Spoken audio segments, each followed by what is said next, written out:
Heureux les miséricordieux, car ils recevront miséricorde. Eh bien, il y a une bonne nouvelle dans la miséricorde et le pardon, c'est que Dieu lui-même promet que le bonheur sera là. Il ne sera pas dans l'argent, il ne sera pas dans les loisirs, il ne sera pas dans beaucoup de choses qui paraissent brillantes, mais il sera dans le pardon. Alors, Jésus a dit que même si ton frère répète les mêmes péchés contre toi et qu'il te demande pardon, eh bien, tu le repardonneras. C'est toute l'idée des 77 fois 7 fois. Et là, je suppose notamment, si vous vivez en couple, que vous connaissez la musique, les répétitions des mêmes schémas ou qui finissent, je veux dire, par user. Et donc, moi par exemple, ma femme est un peu chaotique, style artiste, et moi j'aime bien l'ordre, alors on peut imaginer aisément que ça frotte régulièrement.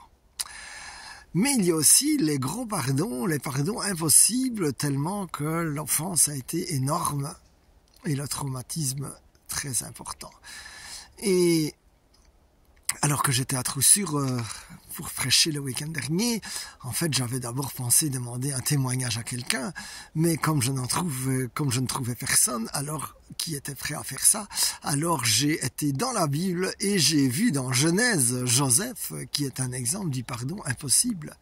Ses frères veulent le tuer, il le jette dans le trou et quelque part il le vendent ensuite comme esclave, et malgré cela, eh bien nous lisons quelques lignes plus loin que lorsqu'il y a la famine en Égypte, Joseph il ne se venge pas de ses frères, mais au contraire il les aide.